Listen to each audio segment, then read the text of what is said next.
Assalamualaikum warahmatullahi wabarakatuh. Salam sejahtera. Cerita ini adalah cerita kiriman dari seorang narasumber. Sebut saja namanya Anggi.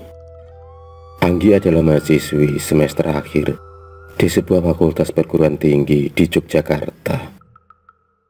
Ini adalah pengalaman pribadi bersama dengan beberapa temannya saat KKN sebagai syarat akhir kelulusan mereka.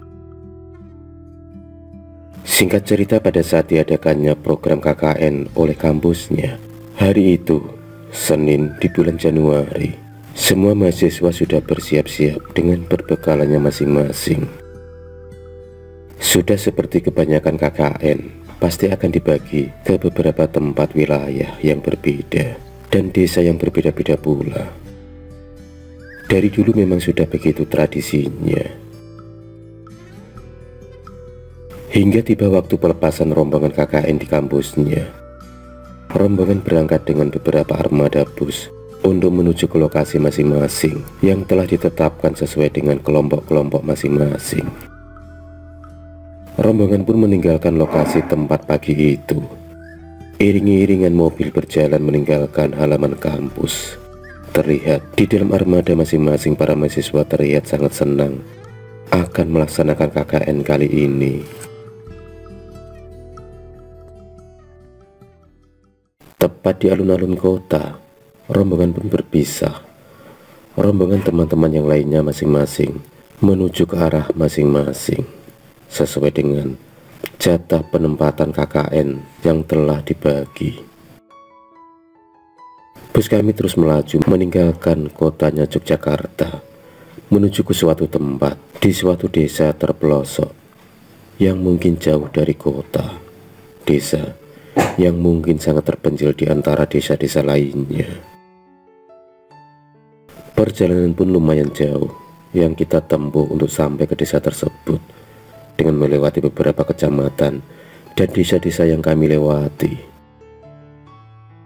Yang kami tahu desa tersebut berada di pinggir hutan yang sangat lebat. Dan benar saja, beberapa saat kemudian sampailah kami tiba di desa tersebut. Terlihat desa yang sangat masih asri dengan pemandangan desa yang khas sangat kental. Setibanya di lokasi kami disambut oleh Pak Kades dan beberapa aparatur desa. Juga ada Pak RT dan beberapa warga lainnya. Mereka tampak sangat senang dan gembira serta antusias dengan kedatangan kami. Satu persatu barang-barang kami diturunkan.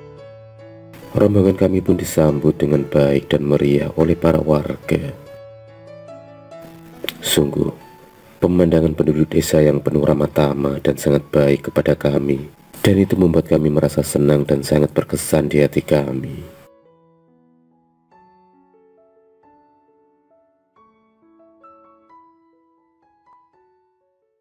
Di dalam rombongan kami sendiri terbagi dalam 5 kelompok, dan masing-masing beranggotakan 5 orang. 3 kelompok terdiri dari para laki-laki dan 2 kelompok perempuan. Rombongan kami pun berpencar lagi diantar ke tempat rumah yang akan kami singgahi masing-masing. Rupanya jarak antara rumah yang kami tempati lumayan jauh satu sama lain. Kelompok kami sendiri menempati rumah Pak RT dan yang lainnya menempati rumah penduduk setempat. Hari itu begitu melelahkan rasanya. Suara-suara binatang malam mulai terdengar dari kejauhan, dari dalam lebatnya hutan di sekitar desa tersebut yang terasa sangat dingin dan sedikit angker.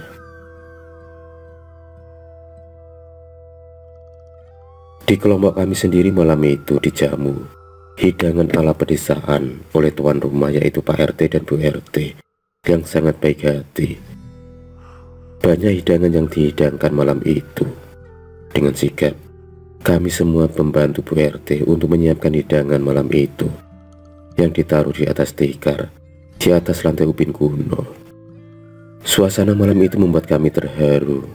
Kami sangat senang diterima oleh Pak RT dan Bu RT beserta keluarganya. Hingga malam pun larut, dan akhirnya kami pun tertidur pulas di kamar masing-masing. Keesokan paginya kami pun melaksanakan aktivitas sebagai rangkaian tugas KKN yang kami jalani saat itu. Dan hari-hari pun terus berlalu. Di hari ketujuh, kami mulai mengalami hal-hal yang aneh yang kami rasakan. Hal-hal aneh itu kami rasakan setelah kami berkali-kali masuk keluar hutan di tepi desa untuk mengadakan riset tentang tumbuh-tumbuhan dan daun-daunan. Entah kenapa seperti ada mata tak kasat mata yang selalu memperhatikan tingkah laku kami dan gerak-gerik kami. Suatu hari, di sore hari, kami sekelompok mengadakan riset beberapa tumbuhan yang tumbuh di dalam hutan tersebut, di pinggiran hutan. Suasana tiba-tiba menjadi mendung sore itu, dan tak terasa hujan pun turun. Kami bertiga pun berteduh di bawah pohon yang besar, karena teman-teman yang lainnya sudah beranjak pulang. Tiba-tiba kami merasakan suatu hal yang janggal, karena tiba-tiba hujan berhenti, dan tiba-tiba kami berada di sebuah pasar yang sangat ramai. Tapi entah kenapa, kami pun terhanyut di dalamnya, antara sadar dan tidak sadar. Aku, Rindi, dan Dini malah asik ikut nimbrung menikmati jajanan pasar. Terlihat jajanan pasar yang sangat menggoda selera, hingga kami pun ingin membelinya.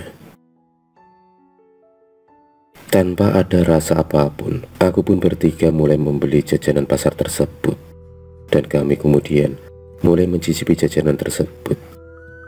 Namun, ada rasa aneh yang aku rasakan, rasa seperti kelet atau sebah. Aku hanya memakannya sedikit.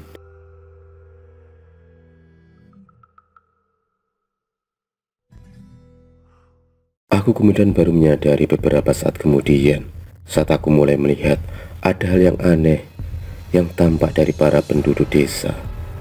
Mereka yang biasanya ramah tamah kepada kami, kini tampak cuek, dan terlihat tatapan matanya yang kosong. Mereka seperti mayat hidup saja. Ternyata kami bertiga mempunyai firasat yang sama. Kami merasa baru berada di pasar setan. Setelah kami bertiga menyadari hal itu, akhirnya kami bertiga pun pingsan di tempat itu.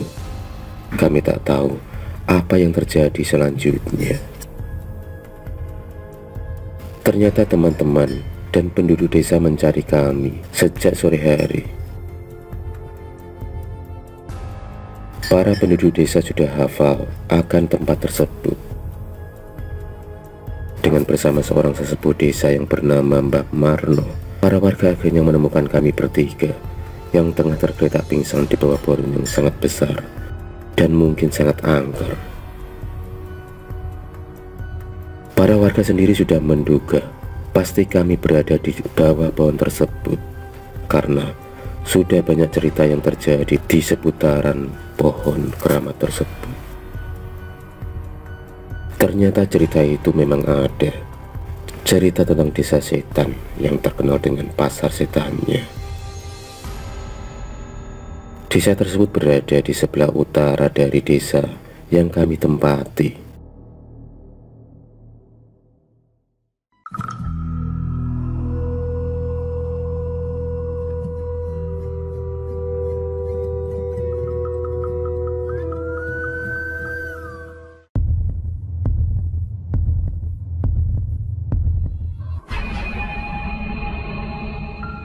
Terima kasih sudah menonton video cerita bergambar ini. Klik subscribe untuk terus mendapatkan video-video cerita bergambar selanjutnya. Semangat berkarya.